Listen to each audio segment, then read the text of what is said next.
Good afternoon. I'm Father Alexander. Welcome to St. Peter's in Hove. And we're on to the 101st Psalm. And I think we're now on our 183rd step in our walking tour through the Bible. And the 101st Psalm, or 102nd Psalm, depending how you count them, is essentially about death. So, are you ready for a conversation about death? Perhaps not. Perhaps it makes you feel uncomfortable. If you're a devout Catholic, and I suppose in many ways I am a devout Catholic, in that I spend a lot of my time doing Catholic things. If you are a devout Catholic, death really is something you're very familiar with because every day, more or less, you celebrate a saint who died a martyr's death or died a pious death, who lived their whole life looking forward to that consummation, which was laying down their life so they could take it up again and live forever with God. So when you read, let's say, the story of any martyr, let's say St. Thomas More, who said, we'll all meet merrily again in heaven, or you read the story of St. Bernadette, who died so young and didn't mind dying. You read about the blessed Carlo Acutis, who at the age of 15 and a half says, I'm happy to die because I've never wasted a moment of my life here on earth. When you are surrounded by so great a cloud of witnesses, you don't really feel that death is something that can't be mentioned. Now, among certain people in our society, death is a phrase that can't be mentioned. I remember once going to a hospital. I was young, I was inexperienced, and saying, hello, I'm here to see Mr. Jones, who is dying. And the nurse said to me with fury, she said, we don't use that word here. This was in the intensive care unit. As it turned out, the only reason I ever went to the intensive care unit was because people were dying. There was also a place called resuscitation, where nobody was resuscitated, where people died. We don't use that word here. Oh no, we talk about deterioration or Mrs. So-and-so is very poorly. But dying is dying.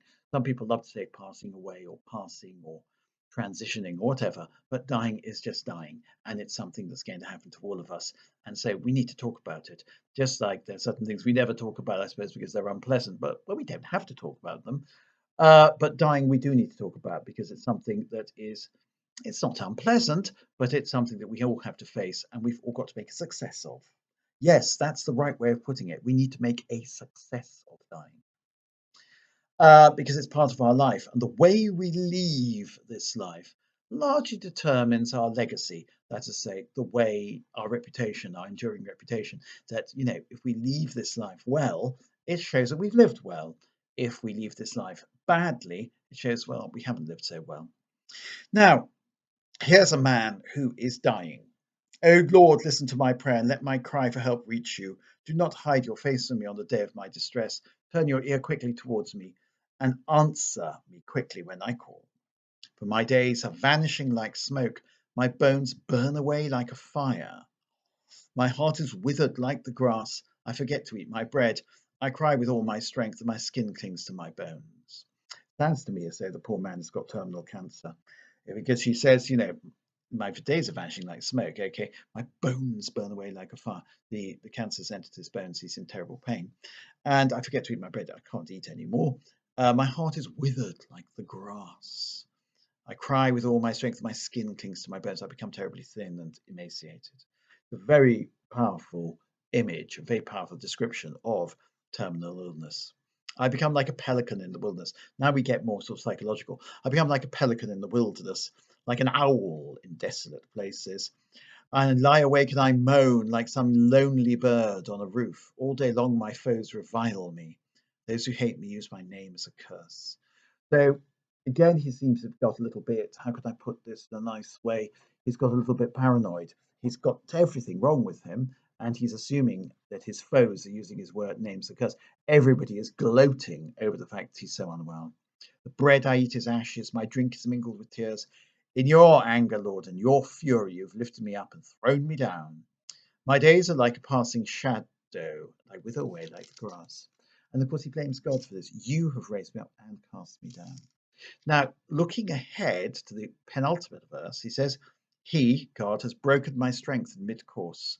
He has shortened my days, the days of my life. I say to God, do not take me away before my days are complete.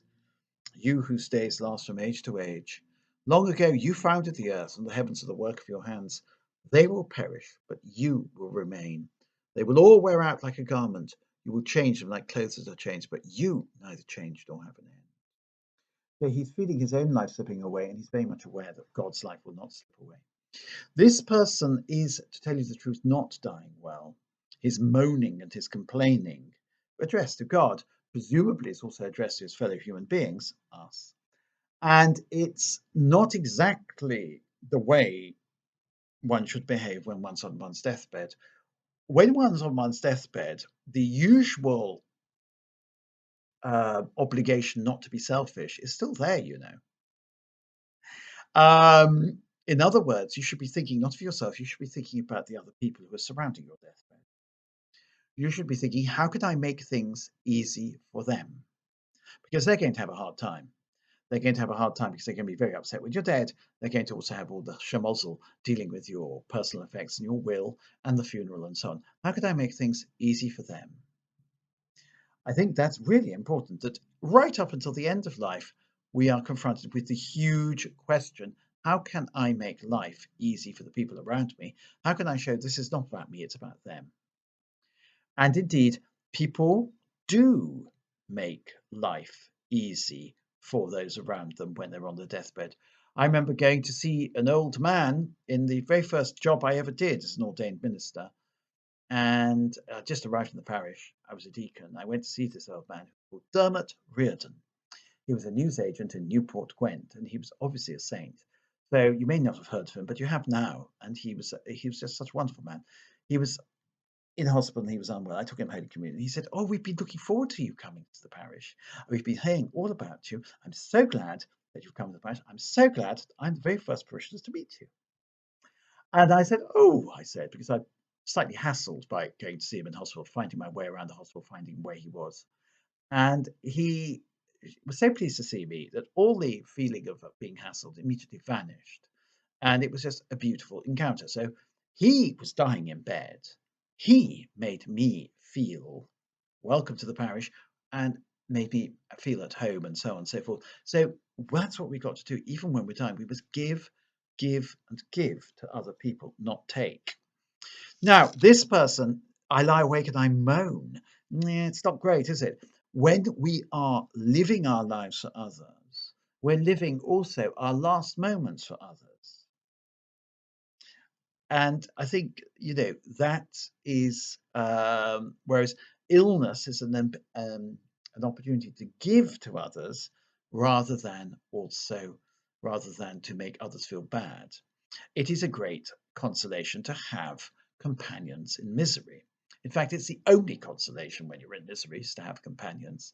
Well, you can turn that on its head and you say, when you are in physical pain, it's a great opportunity to show your companions that despite your physical pain, despite your mental anguish, maybe, you believe that being a human being for other people is a worthwhile opportunity. Now, there's a middle section in this psalm, which is sort of almost triumphalist, which clashes with the first two sections. And here it goes. But you, Lord, you will endure forever, and your name lasts from age to age. You will arise and have mercy on Zion, but this is the time to have mercy. Yes, the time appointed has come. For your servants love her very stones, and are moved for pity even for her dust. The nations shall fear the name of the Lord, all the kings, earth's kings, your glory, when the Lord shall build up Zion again and appear in all his glory. Then he will turn to the prayers of the helpless, he will not despise their prayers. Let this be written for ages to come, that the people yet unborn may praise the Lord. For the Lord leaned down from his sanctuary on high, he looked down from heaven to the earth, that he might hear the groans of the prisoners, free those condemned to die. The sons of your servant shall dwell untroubled, and their race shall endure before you, that the name of the Lord may be proclaimed in Zion, his praise in the heart of Jerusalem, when the peoples and kingdoms are gathered together to pay their homage to the Lord. So the sick man looks forward to the restoration of Zion, looks forward to his children, the sons of your servants, the next generation, being Israelites in Zion and carrying out the duties that Israelites are supposed to carry out. This is his consolation. He's dying, but the Israelite nation will continue. He's dying, but God will remain the same. That's a very Jewish way of looking at it, I find, because that, in other words, that we die as individuals, but the nation lives on, and therefore that is our consolation, that the nation lives on. I don't really think that we have much consolation in the fact, well, I'm dying, but there'll still be people here in 100 years' time, and they'll be doing all the things that I did. I don't think that really gives us much consolation. Rather, what gives us consolation is that we, in our lives, can live for other people's, and when we die, we go to God with God forever. The vision of the afterlife is completely lacking in this psalm. And therefore, the afterlife, if you want, or the equivalent of the afterlife, is the continuing life of the nation. It's an interesting one. I think we need to talk about death a lot more than we talk about it. And um, it would do us all a great deal because, after all, it's part of our life. It's something we're all going to have to face. So let us fortify ourselves against what we have to face. And let's remember that what we have to face is not so very terrible after all. This guy makes heavy weather of it. We don't need to. Bye.